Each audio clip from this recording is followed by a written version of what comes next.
Dear NEET scholars, मैं Zaidi sir आज आपको बायोटेक्नोलॉजी के चैप्टर्स की इम्पोर्टेंट लाइंस को मार्क कर रहा हूँ, आप उसे नोट कर लेना। European federation of biotechnology EFB,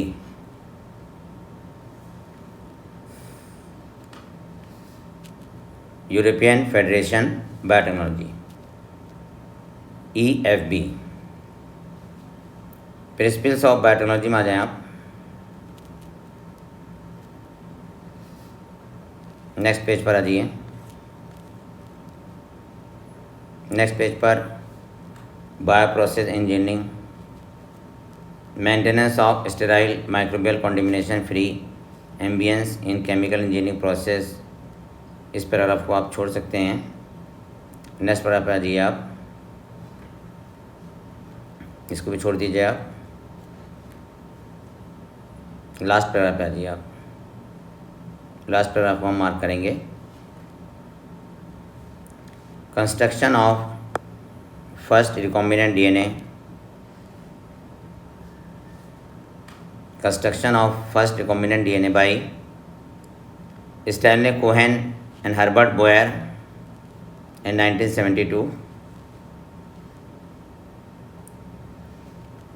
Construction of the first recombinant DNA emerged from possibility of linking a gene encoding antibiotic resistance with a native plasmid.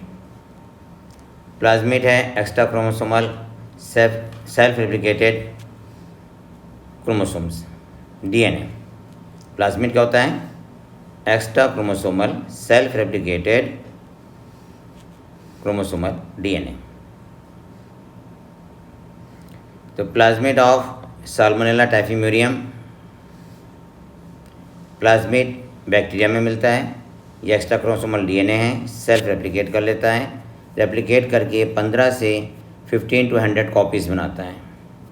ठीक है, एक बैक्टीरिया में प्लाज्मिड की रेप्लिकेशन के बाद 15 to 100 कॉपीज़ बन जाती हैं। DNA emerged from the possibility of linking a gene encoding antibiotic resistance with a native plasmid of Salmonella typhimurium. Stanley Cohen and Herbert Boyer, ठीक है, isolating the antibiotic resistant gene by cutting out a piece of DNA from a plasmid, which was responsible for conferring antibiotic resistance. The cutting of DNA at specific location become possible with the discovery of वो enzyme कौन सा है जो DNA को cut कर देता है? वह है रेस्ट्रिक्शन एंडोन्यूक्लियस एंजाइम, जिसे हम मॉलिकुलर सीजर कहते हैं। पूरी बायोटेक्नोलॉजी मॉलिकुलर सीजर पर बेस्ड है। ठीक है, एंटीबायोटिक रेजिस्टेंट जीन को इन्होंने प्लाज्मिड DNA के साथ DNA लाइगेज एंजाइम की प्रेजेंस में जोड़ दिया। Plasmid act as a vector to transfer the piece of DNA। Plasmid vector रूप में कार्य करता है और एलियन DNA को टारगेट प्लेस पर पहुंचा देता है।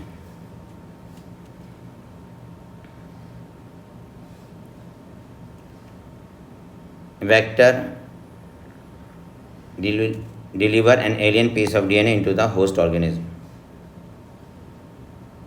And linking of antibiotic resistant gene with plasmid vector became possible with enzyme DNA ligase. मैंने भी बताया था कि जब हम प्लाज्मिड में एलियन DNA जोड़ते हैं वो पॉसिबल किसकी वजह से है? DNA लाइगेज की वजह से। रेस्ट्रिक्शन एंडोन्यूक्लियस एंजाइम को मॉलिकुलर सीजर कहते हैं। ये DNA को कट करता है और DNA लाइगेज एंजाइम DNA को आपस में जोड़ देते हैं। Which act on cut DNA molecule and join their ends. ठीक है, और रिकॉम्बिनेंट DNA का फॉर्मेशन हो जाता है। इस DNA को हम E. coli में ट्रांसफ़र कर देते हैं। ये साल्मोनेला से क्लोजली रिलेटेड होता है। हमने रिकॉम्बिनेंट डीएनए को ट्रांसफ़र कर दिया किसमें, इकोलाई में। ये साल्मोनेला से क्लोजली रिलेटेड बैक्टीरिया है, ठीक है।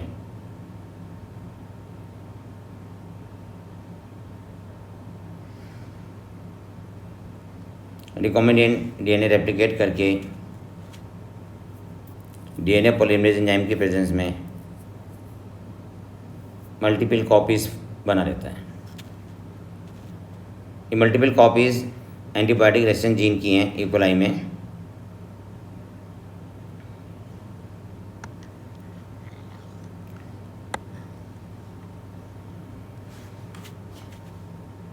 हर्बर्ट स्पेंसर, स्टैनले कोहेन ने काम किया था साल्मोनेला टाइफीम्यूरियम पर, और इन्होंने रिकॉम्बिनेंट डीएनए को ट्रांसफ़र किया था इकोलाई में। वैसे 2-3 बातें याद कर लीजिए आप। हर्बर्ट स्पेंसर ने एंटीबायोटिक रेजिस्टेंट जीन को एलियन डीएनए के रूप में यूज़ किया था। रेस्ट्रिक्शन एंडोन्यूक्लिन एंजाइम कौन सा है? रेस्ट्रिक्शन एंडोन्यूक्लिन एंजाइम को क्या कहते हैं? मॉलिक्यूलर सीजर भी कहते हैं। क्या कहते हैं उसको? मॉलिक्यूलर सीजर भी कहते हैं।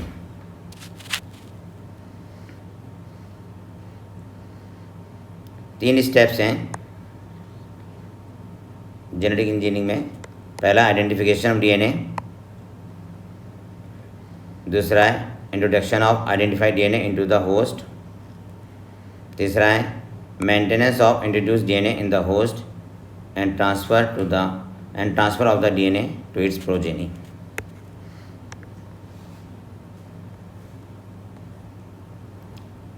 ये जो आपने पैराग्राफ अंडरलाइन किया है, इसे मेनली आप याद कर लीजिएगा। मैं एक बार फिर रिवाइज कर दूं।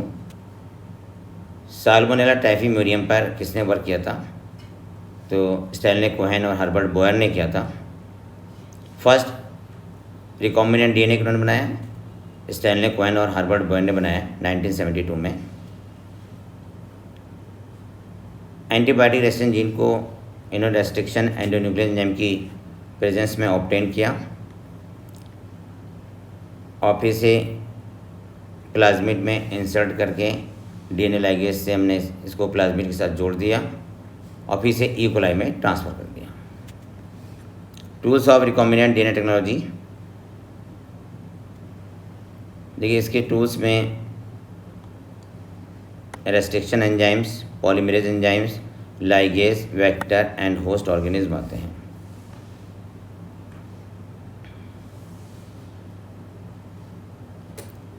Restriction endonuclease enzyme, first restriction endonuclease enzyme Hind second है। First restriction endonuclease enzyme Hind second है। रेस्ट्रिक्शन एंडोन्यूक्लिन एंजाइम को बैक्टीरिया सिक्रीट करते हैं। बैक्टीरिया की डिफेंस मैकेनिज्म है अगेंस्ट द वायरल इन्फेक्शन। जब वायरस बैक्टीरिया पर अटैक करते हैं, मतलब bacteriophage virus when attack on the bacterial cell, तब बैक्टीरियोफेज वायरस अपना डीएनए बैक्टीरियल सेल के अंदर इंसर्ट कर देते हैं। बैक्टीरिया रेस्ट्रिक्शन एंडोन्यूक्लिन एंजाइम के द्वारा वायरल डीएनए को सेगमेंट्स में ब्रेक कर देता है, वायरल डीएनए को डैमेज कर देता है। इसलिए रेस्ट्रिक्शन एंडोन्यूक्लिन एंजाइम बैक्टीरिया में ही पाए जाते हैं। First restriction endonuclease enzyme Hind second है।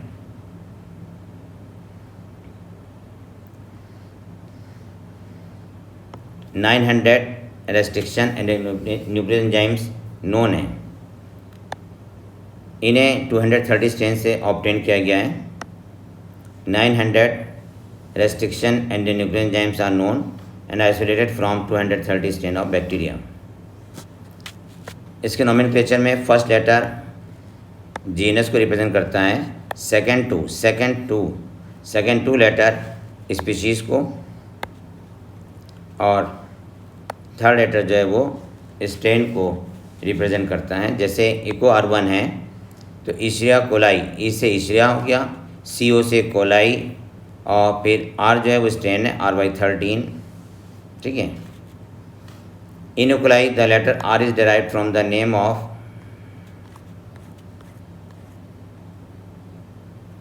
Of strain.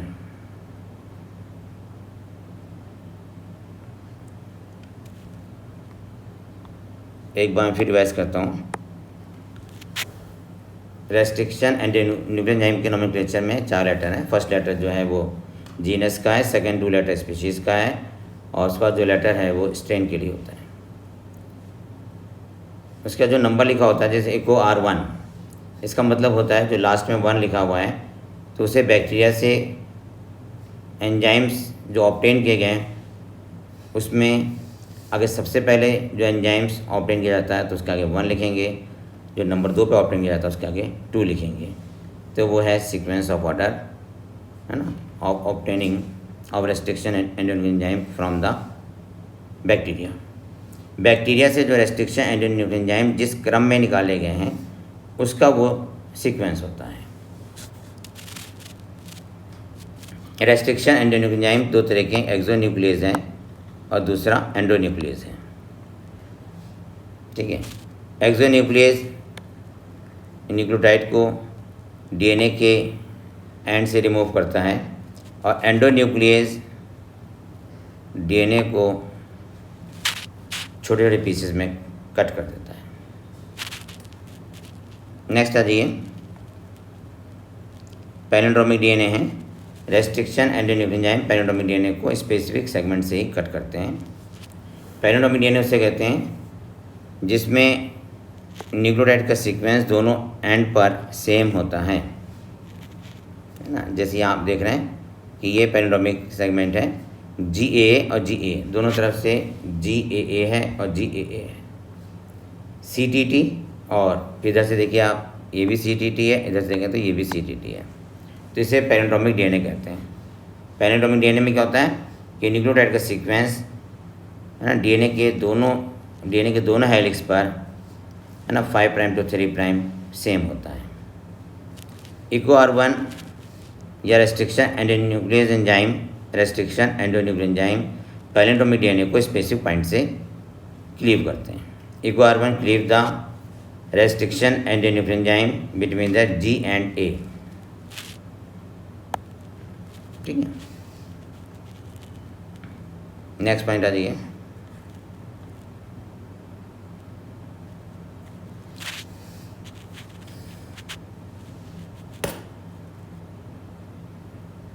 Restriction endonuclease enzymes are used in genetic engineering to form recombinant molecule of DNA.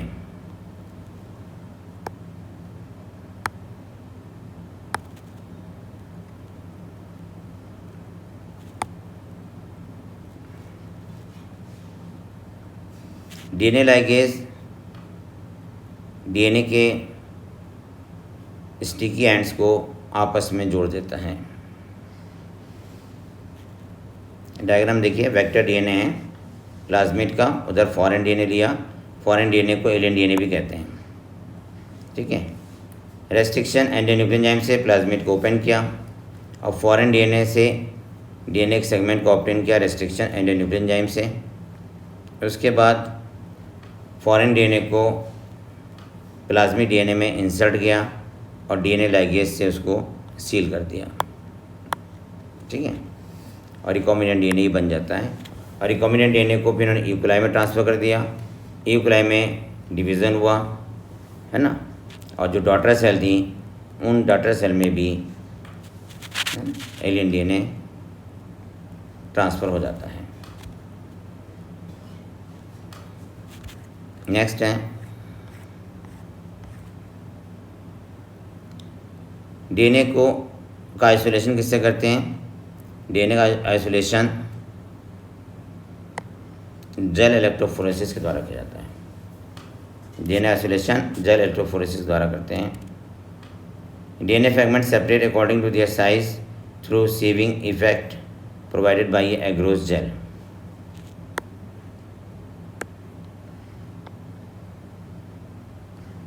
Through sieving effects provided by the agarose gel.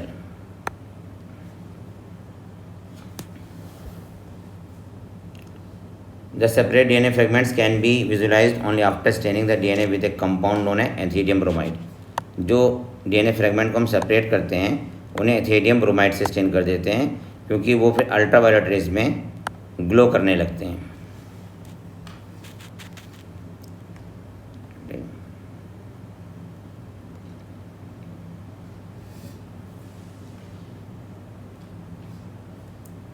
तो ethidium bromide हम इसलिए stand करते हैं कि वो DNA हमें दिखाई देने लगे। डीएनए को एग्रोजेल से बाहर निकाल लेना वो कहलाता है इल्यूशन।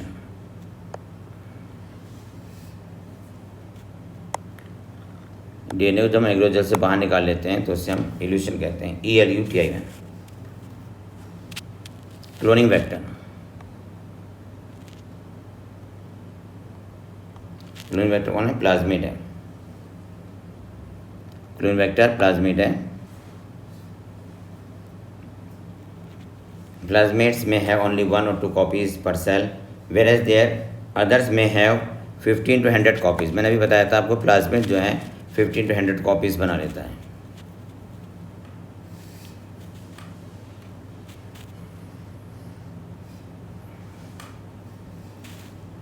नेक्स्ट पेज पर आइए।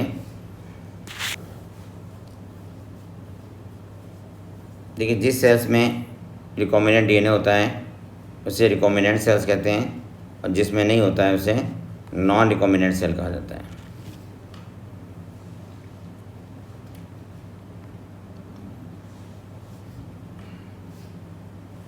ओरिजिन ऑफ रेप्लिकेशन, ओरी क्या है? Origin of replication. ओरिजिन वो सीक्वेंस है जहाँ से डीएनए में रेप्लिकेशन स्टार्ट होता है। ओरी is a place where application start। ये sequence also responsible for controlling the copy number of linked DNA। Selectable marker, ओरी के बाद सेलेक्टेबल मार्कर होता है। Vector require a selectable marker which help in identifying and eliminating non-transformants and selectively permitting the growth of the transformants। Selectable marker के द्वारा हम transform और non transform को हम आइडेंटिफाई कर सकते हैं। ट्रांसफॉर्म उसे कहते हैं जिसमें एलियन डीएनए होता है, और जिसमें एलियन डीएनए नहीं होता उसे ट्रांसफॉर्म नहीं कहते, उसे नॉन ट्रांसफॉर्म कहते हैं।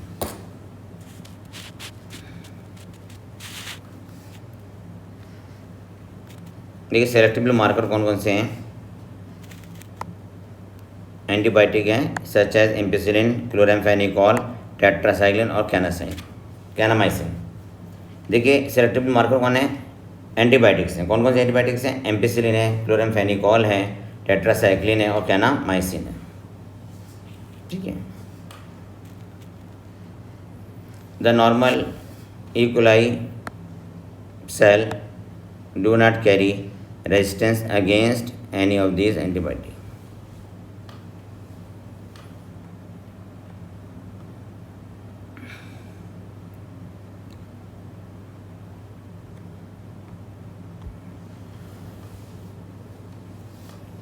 क्लोनिंग साइट्स, क्लोनिंग साइट्स पर ही हम एलियन डीएनए को इंसर्ट करते हैं। सेलेक्टेबल मार्कर रूप में एंटीबायोटिक रेजिस्टेंट जीन है। यहाँ पे एंटीबायोटिक रेजिस्टेंट जीन कौन से? एम्पिसिलिन और टेट्रासाइक्लिन है। सेलेक्टेबल मार्कर हम रिकॉम्बिनेंट और नॉन रिकॉम्बिनेंट को आइडेंटिफाई करने के लिए करते हैं। आपकी स्क्रीन पे डायग्राम है PBR 322 का। P से प्लाज्मिड है, B से बॉलीवर, R से रोडिग्यूज। इसमें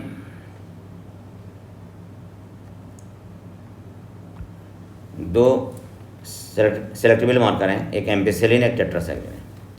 एम्पिसिलिन को क्लीव करने के लिए दो रेस्ट्रिक्शन एंटीन्यूक्लियन एंजाइम है, PST फर्स्ट और PVU फर्स्ट। और टेट्रासाइक्लिन को क्लीव करने के लिए BAMH1 और SAL first. ROP replication protein है, इसको क्लीव करता है PVU सेकेंड।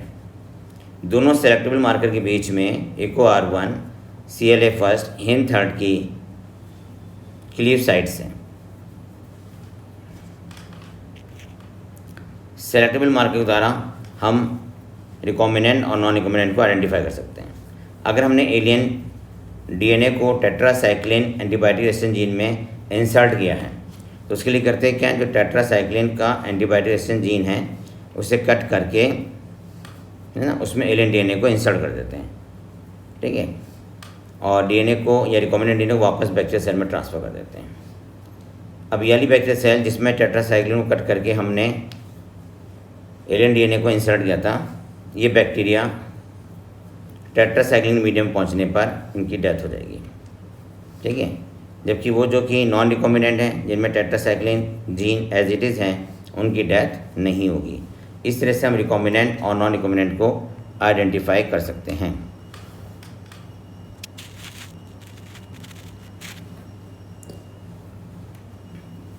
अगर हमने टेट्रासाइक्लिन सेलेक्टेबल मार्कर को कट करके एंटीबायोटिक रेजिस्टेंट जीन लगाया है, तब रिकॉम्बिनेंट एम्पिसिलिन कंटेनिंग मीडियम में ग्रो कर सकते हैं, लेकिन टेट्रासाइक्लिन मीडियम में ग्रो नहीं कर पाएंगे।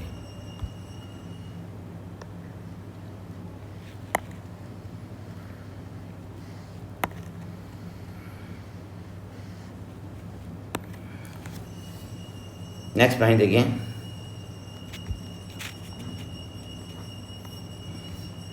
नेक्स्ट पेज पर आ जाइए आप। ये डायग्राम क्लोरीन वेक्टर जरूर याद कर लीजिएगा जो आपकी स्क्रीन पे इसके सामने आ रहा है। PBr 322, P से प्लाज्मिड, B से बॉलीवर, R से रोडिग्यूस, और इसमें 8 रेस्ट्रिक्शन एंड एंजाइम की क्लीव साइट्स हैं।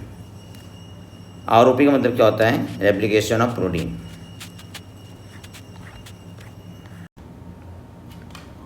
सेलेक्टेबल मार्कर के द्वारा भी रिकॉम्बिनेंट और नॉन रिकॉम्बिनेंट डीएनए को सेलेक्ट किया जा सकता है, वो आपने भी स्टडी करेंगे। एक बार मैं और रिवाइज करता हूँ। PBr 322 में 2 सेलेक्टेबल मार्कर हमने यूज़ किए, दोनों एंटीबायोटिक रेजिस्टेंट जीन हैं, एक है एम्पिसिलिन, दूसरा है टेट्रासाइक्लिन।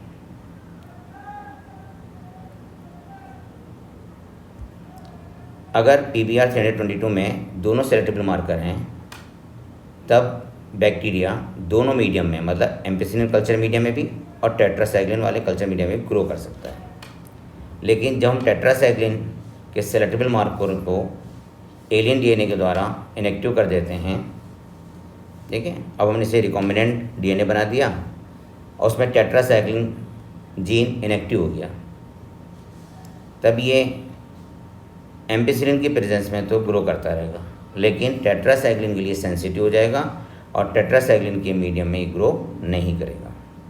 तो जो रिकॉम्बिनेंट सेल्स या जो बैक्टीरिया टेट्रासाइक्लिन मीडियम में ग्रो नहीं करता है वो हो गया रिकॉम्बिनेंट, और जो टेट्रासाइक्लिन में ग्रो कर रहा है मीन्स वो नॉन रिकॉम्बिनेंट है।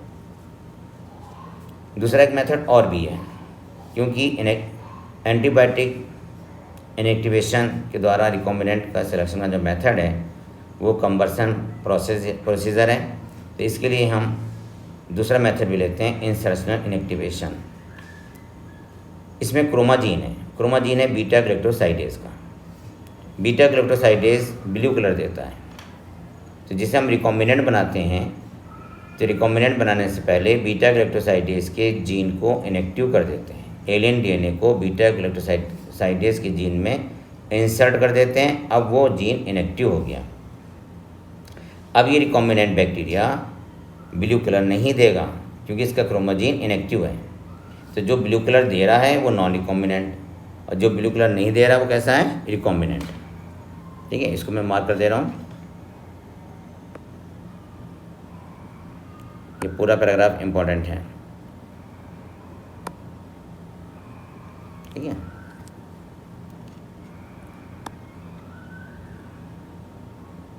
बीटा ग्लैक्टोसाइडेज क्रोमाजीन है, ब्लू कलर देता है, इनएक्टिवेशन के बाद ये ब्लू कलर नहीं देगा, ठीक है।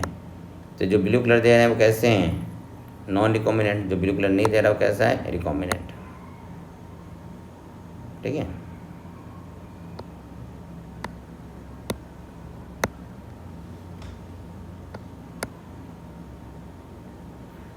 नेक्स्ट है vector for cloning gene in plants and animals. तो देखिए एग्रोबैक्टीरियम टुमेफेसियंस में टीआई प्लाज्मिड होता है, और टीआई प्लाज्मिड के द्वारा हम प्लांट में जीन को ट्रांसफ़र करते हैं। प्लांट में जीन को ट्रांसफ़र करने के लिए हम एग्रोबैक्टीरियम टुमेफेसिएंस का यूज़ करते हैं। इसमें टीआई प्लाज्मिड होता है, tumour inducing plasmid of Agrobacterium tumefaciens has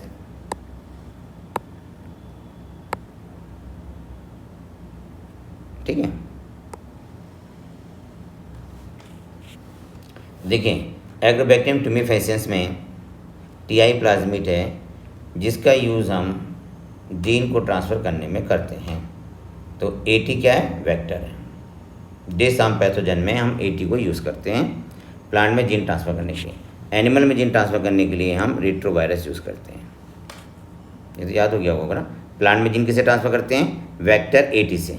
plant में जीन ट्रांसफ़र करते हैं वेक्टर एटी से। एनिमल में जीन ट्रांसफ़र करते हैं रेट्रोवायरस के थ्रू। नेक्स्ट है कॉम्पिटेंट सेल। देखिए बैक्टीरियल सेल को हम डाइवैलेंट आयन कैल्शियम आयन से ट्रीट कराते हैं। जब कैल्शियम आयन से ट्रीट हो जाती है बैक्टीरियल सेल तब वो कॉम्पिटेंट सेल बदल जाती है और कॉम्पिटेंट सेल बाहर से डीएनए को एब्जॉर्ब कर लेती हैं। जब ये बाहर से डीएनए को एब्जॉर्ब कर लेती हैं तब इसमें हम हीट शॉक ट्रीटमेंट देते हैं। फर्स्ट पैराग्राफ में देखिएगा,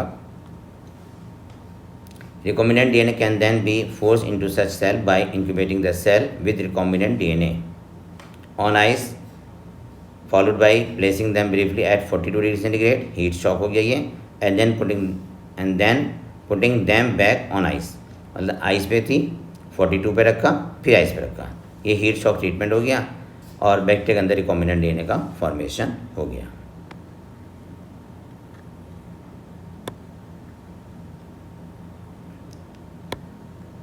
नेक्स्ट पैराग्राफ पे आ जाइए आप। डीएनए को ट्रांसफ़र करने के और मेथड भी हैं। एक है माइक्रो इंजेक्शन मेथड, इसमें हम डीएनए को सीधे ही सेल के अंदर इंजेक्ट कर देते हैं। दूसरा है बायोलिस्टिक गन। बायोलिस्टिक गन में डीएनए को ट्रांसफ़र करने के लिए हम high velocity micro particle gold या टंगस्टन का यूज़ करते हैं। High velocity micro particle gold या टंगस्टन है ना पर डीएनए को रख देते हैं और ये पार्टिकल्स डीएनए को सेल के अंदर ले जाते हैं। बैलिस्टिक गन में हम बम्बार्डमेंट के लिए जिस गैस का यूज़ करते हैं वो कौन सी होती है? हीलियम होती है। दूसरा है डिसआर्म पैथोजन। डिसआर्म पैथोजन में वेक्टर यूज़ किया जाता है और प्लांट में हम 80 बैक्टीरिया एग्रोबैक्टीरियम टुमेफेसिएंस बैक्टीरिया का यूज़ करते हैं। डिसआर्म पैथोजन हो गया। नेक्स्ट है process of recombinant DNA technology. DNA को आइसोलेट करने के लिए ये एंजाइमेटिक मेथड है ना। इस मेथड में अगर हम डीएनए को बैक्टीरिया से ऑब्टेन कर रहे हैं तो लाइसोजाइम यूज़ करते हैं और अगर हम प्लांट सेल से तो सेलुलेज और फंगस यूज़ कर रहे हैं तो फंगल सेल से यूज़ कर रहे हैं तो कार्डिनेज एंजाइम यूज़ करते हैं। ठीक है।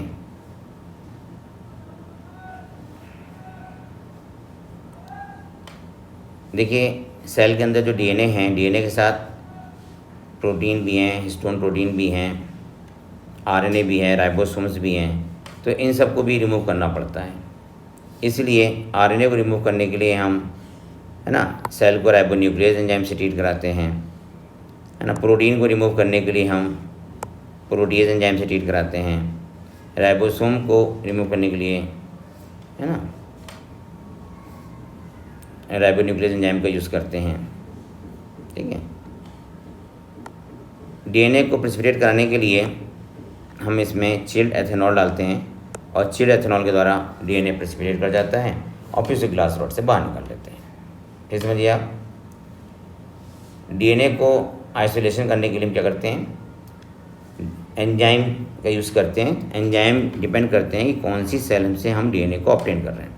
अगर बैक्टीरियल सेल से ऑब्टेन कर रहे हैं तो लाइसोजाइम है, प्लांट सेल से तो सेलुलेज है और फंगल सेल से तो कार्डिनेज है।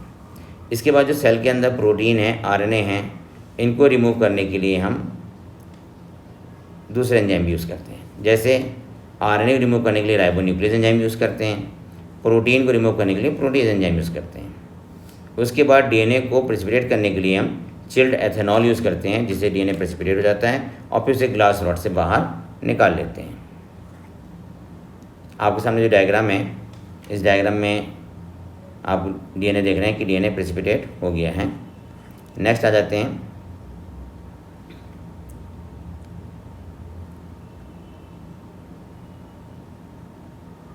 डीएनए का एम्प्लीफिकेशन है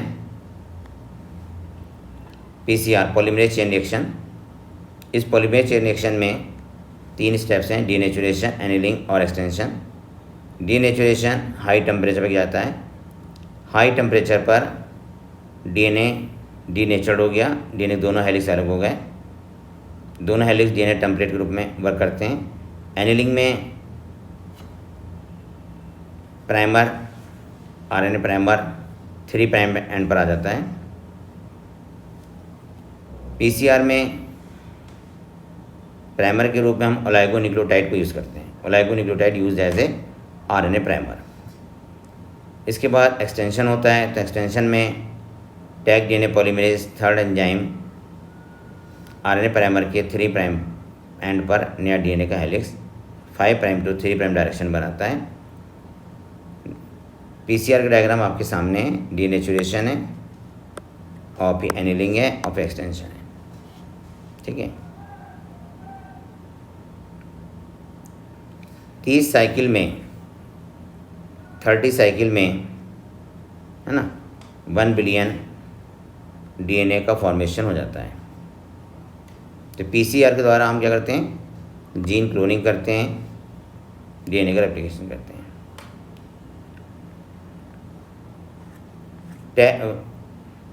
थर्मोस्टेबल एंजाइम जो है टैग डीएनए पॉलीमरेज थर्ड, इसको ऑब्टेन करने के लिए हम थर्मस एक्वेटिकस बैक्टीरिया लेते हैं। थर्मस एक्वेटिकस बैक्टीरिया के द्वारा थर्मस एक्वेटिकस बैक्टीरिया से हम टैग डीएनए पॉलीमरेज एंजाइम को ऑब्टेन करते हैं।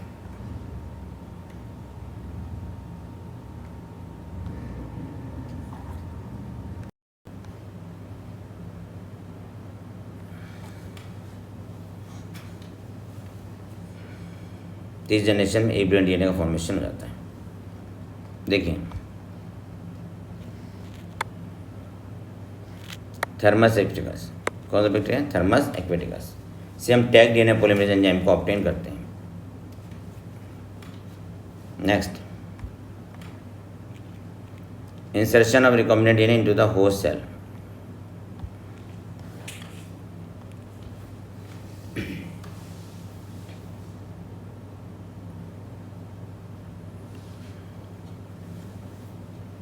There are several methods of introducing the ligated DNA into the recipient cells. पीछे आप पढ़ चुके हैं कि हम डीएनए को कैसे ट्रांसफ़र करते हैं। Opting of foreign gene product.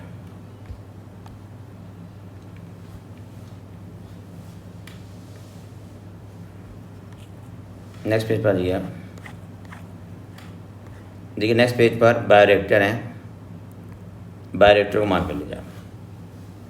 Bioreactor volume होता है 100 से 1000 litre. Bioreactor provide optimum condition for achieving and desired product.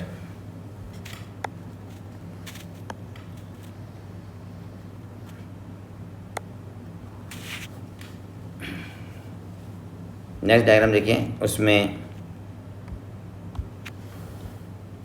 Sponge stick tank bioreactor और दूसरा है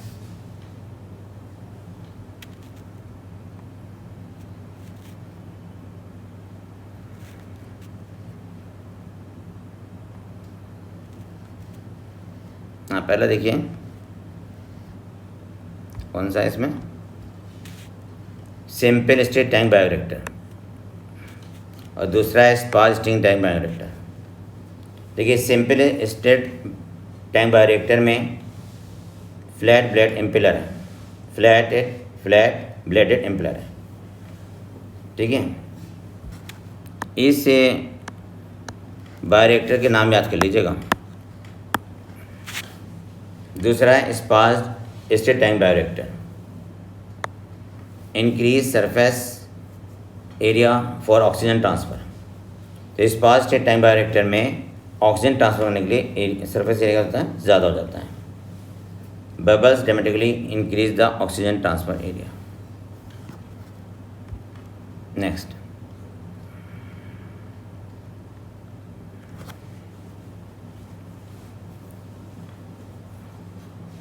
पॉइंट है downstream processing. Downstream processing में प्यूरिफिकेशन, डाउन स्ट्रीम प्रोसेसिंग, जो product मिलता है उसको प्यूरिफाई करना, separation and purification, which are collectively refer to as downstream processing. देखिए, this process include separation and purification which are collectively refer to as downstream processing. ठीक है,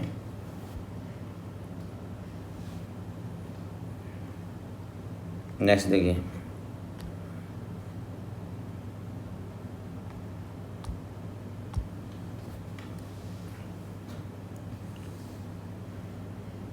ये chapter complete हो रहा है। यहाँ पे एक पॉइंट याद रखिएगा कि रेस्ट्रिक्शन एंड न्यूक्लियर एंजाइम को हम मॉलिक्यूलर सीजर कहते हैं।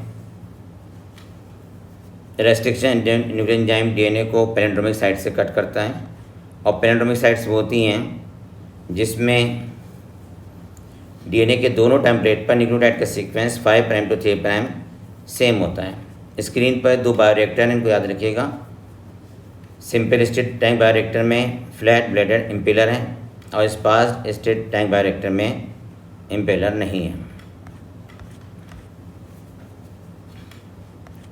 पी वो जो था PBR 322, पी से क्या है, plasmid, Bolivar and Rodriguez. Plasmid, Bolivar and Rodriguez. इसमें सेलेक्टेबल मार्कर कौन से हैं? इसमें एंटीबायोटिक सेलेक्टेबल मार्कर है, एक एम्पिसिलिन और टेट्रासाइक्लिन है। एम्पिसिलिन की क्लीव साइट कौन सी है? PST1 और PVU1। और टेट्रासाइक्लिन की क्लीव साइट कौन सी है? BMH1 और SAL1। ठीक है, इस डायग्राम को याद कर लीजिएगा।